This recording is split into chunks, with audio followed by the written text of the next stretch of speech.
does playing at a festival like Glastonbury mean to you? I saw you play the Pyramid a few years ago, and that was ridiculous. That was a ridiculous experience.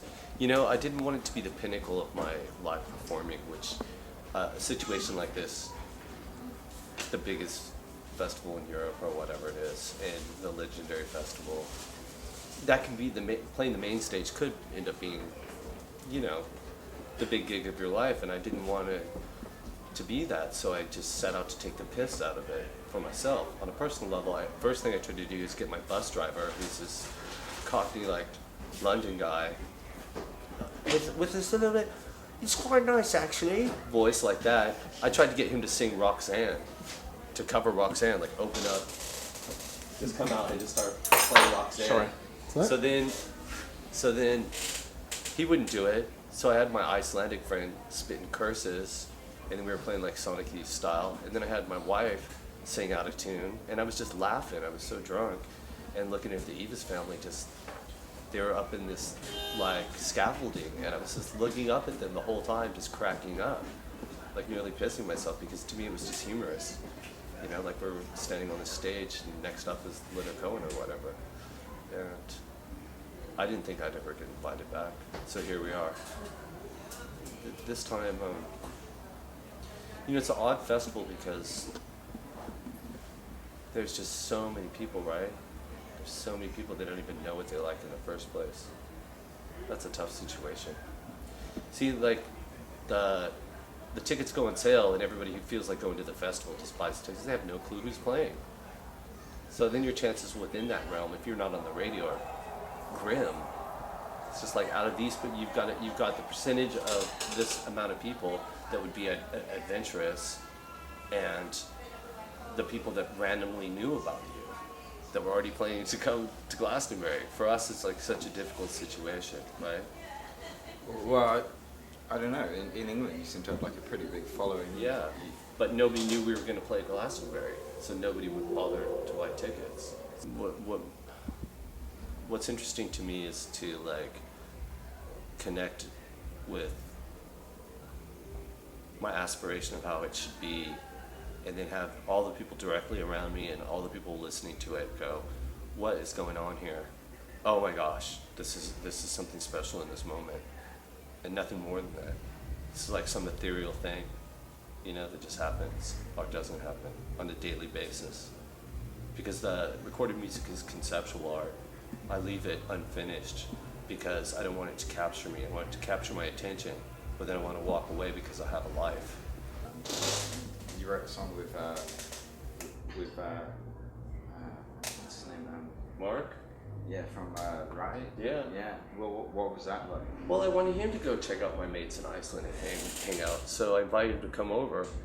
You know, one time I invited him to go into the studio, and we didn't end up making up anything. You know, and then I invited him to Iceland, and we were just like fucking around, getting smashed, and doing some weird music, you know. But he's a really cool person, you know. Because I met him when he was a super rock star, and he was a dick. Then when I met him when he was a humbled, like mature man, and he was really one of the coolest people. So I thought it was really interesting, that progression, because it's pretty rare, but because some people that can make you bitter, you know what I mean? If you're young, you got the looks, and you're playing for like 80,000 people at some festival or something, you know what I mean? And then you just change, and you're just like, oh, I'm just this dude that lives in Oxford on this street, you know what I mean? Meanwhile, your ex-bandmate's in Oasis and fucking, you know what I mean? It's just like, that can either turn you into a total dickhead, or you can just be like, okay, well, here I got my studio, I'm doing this stuff, here I got a baby, I'm a cool guy. And he's a cool guy. Can I ask you a bit about your new album and the recording process, and why you chose to record in Berlin in your studio? Well, I live there. You know, the Germans sort of leave you alone. That's cool, you know? And I noticed the rest of the world, especially the UK, Commonwealth, it started with America. Art started here. We don't know where it started, but America really skipped it up after 9/11. But there's this kind of new fascism thing, and it's really a drag. And it's real subtle too, but it's everywhere. And it's boring, you know? And people don't seem, they're not too interested in participatory forms of government to do something about it, just to going, come on, we deserve a little bit better and a little bit more like subtlety or something. You know what I mean? But they can't act like fascists in Germany because of their history with not only East Berlin, but with the Nazis, with National Socialism. So even if they use the whole security apparatus, you know, like whatever it's going to look different. They'll never have the CCTV like everywhere. They'll never do all that shit like here. You know what I mean? Just too much. Because they're not busting anybody. You know, they're not doing anything. You light people on fire, you fuck kids in the ass, and you're out of jail in 4 years or whatever. You know, it's like, or worse, you're Jimmy Savile, they give you a medal. You know, it's just like, what the hell is going on, right? But America, not to like diss England, but the UK, America is really just too much. You know, and it's so everybody's either brainwashed or they're just chasing money. And they don't understand the value of their money has gone so down. They're like, oh, Facebook, Marky Fuckfake's is making 19 billion. You know, it's like the industrialists never made $1 billion of anything. You know, these are the richest guys in the world. You know, like Carnegie and shit, built everything, right? Owned all the railroads, owned America, right? Owned New York, and they never made $1 billion. You know, and people are like, oh yeah, I just made $3 billion. I made $11 billion. Oh cool, I just made 12. You know what I mean? Some guy so it's a joke. It's the value of money has gone down. Not that these guys are making more money. Some money's worthless. You made an album of TVT a while ago. Well, it's been quite a while ago, hasn't it? 1997. Yeah, quite a while now. Well, how many years is that? 17 years? Yeah, I guess so. Oh, so what do you want to talk about? Better part of 2 decades. I was talking about. I was asking if the licensing has become yours again. Because No, you know, those dickheads licensed it to Orchard, and they just keep saying that, oh, you guys owe us money, which is not factual. It's just, it's not worth my time to sue them yet. Now, if tomorrow, like 1 million people started downloading that, then I would just apply that money and crush them like insects, and then I would own their company. But you referenced New Order in like one of your songs. Well, they ripped off, Bernard Sumner ripped off one of my songs, so he completely lifted When Jokers Attack riff for his band Bad Lieutenant, and for their single. And when I heard that, I was like, no way you made that up on a 12-string. That's exactly fit to my song, because that's a very unique phrasing of a very unique time thing. And so I said, oh, I'm going to get you back, and I'm going to, because of the way the aggregator works, I'm just going to name this song Backwards Scrambled of your own words, and then anybody who searches New Order Blue Order New Monday or New Order Blue Monday is going to come up with my song and have a choice to make for all eternity, because you can't undo this. Are you not friends with New Order? Or do you not like I love music? Peter Hook. We're mates on Twitter. This food is really bad, mind you. Glastonbury. If you were to follow me on Twitter, you would know that I've documented all the food in Europe, all of the top places to play. I don't In know. Glastonbury, the biggest festival, rates among the lowest of all the food of anywhere we played of these 50 shows, and I have proof. But what about Even pyramids? though they made 26 million quid. goes to charity, where Michael takes a big cut.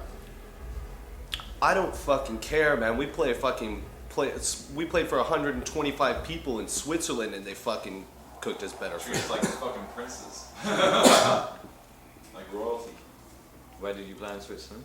We played a couple places, but this one particular place, the state kicks down some chips to have bands play, because there's no way bands can come, so they have people play in this little place. It only holds like a little, but they get like whoever they want. All of a sudden the tour bus will be there in this little tiny town. That's cool. With some really rich people and their mates. But surely you prefer to play to like a more lively audience rather than like a posh person's party. Well, they were going nuts. It doesn't really matter if they're posh or not, as long as the vibe is right.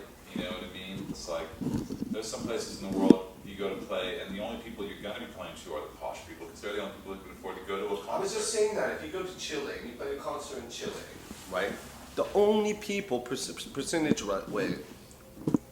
wise, right, that are going to be able to purchase a ticket to a concert are in the upper middle class. Nobody's got any fucking money. 7 fucking quid for cold pork pie. I'm playing on that stage.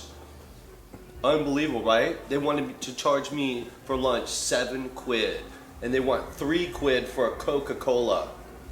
I'm fucking playing on their fucking stage, and there's not even one Coke in this room. Unbelievable, right? Unbelievable. It's just piss poor. It's just so bad. Even being picked as It's a John fucking Field joke. stage gem is still not enough to get you any. And then they tell me special I have no treatment. guests, and I know for a fucking fact that Kate Moss fucking helicoptered her ass in here with her mates before. So what the fuck is up with that? It's just completely fucking posh subjective bullshit. And it is. It's absolutely that. In fact, even to be landed gentry, it's like, where the fuck did this guy get his property from? It's not. It's owned by lots of farmers. It's a collective. Oh, cool. Well, that's great. And I'm very happy, and I know he's a great guy, but I'm still pissed that they tried to charge me 7 quid for fucking lunch, because I worked very hard. And I'll tell you what, when we pulled up in our bus down the lane, our brakes went down, and I pulled up in our bus and I asked to use the Portaloo, and they told me, sorry, no members of the public can use the Portaloo. And I said, you're a fucking volunteer. I'm actually an employee. I'm working here. So it was really lame. It was like, wow. It was blowing the festival for me, because it certainly wasn't all that. Can you tell us what your plans are next? Are you going to try and make another European tour next year? Or No. Playing the US? Directly when I get home, I'm doing a soundtrack for a Scottish film called Moondogs. And it's being made by this BAFTA-winning director who did Downton Abbey. And it's about 2 brothers. And one of them has his shit together and he moves away on their little council estate. And the other one, he stays there. And he's like a musician, so he's like this undiscovered, really talented guy. And they get together and they go up to the Hebrides, to this Viking, that island where they burn the ship, and they have all those dudes in their armor and marching around with torches and all that stuff, and they filmed all that stuff. So I get to create this guy's whole musical persona, all of his music and the incidental music. Is that something that you think you're going to start doing more, like film music? It's something I'd like to, but I have no interest in doing like Batman 3, some cartoon, some comic book, video game music. Just lending a song so Katy Perry Roar can come after it. Or Plan B. Oh, here's my track, there's Plan B. Some bullshit, you know. Like, I'd rather like work on a Scandinavian film and do everything. Like ultimately get to a point where I could just call anybody up, at least Scratch Perry, and say, hey, let me sit in an airplane. Why don't you work on this film with me? Or anybody, right? Just whatever I saw fit. To make the film experience better from the audio standpoint.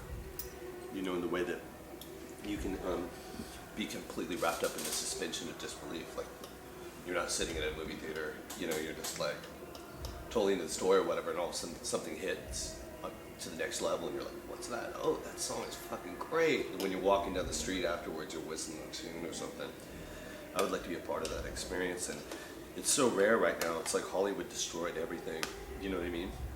Because there used to be that element in movies. You know, every movie actually had a theme song that people would whistle, you know, it would be that song of the year, whether it was Singing in the Rain or, you know what I mean? That was a part of the experience, and I would like somehow to do that.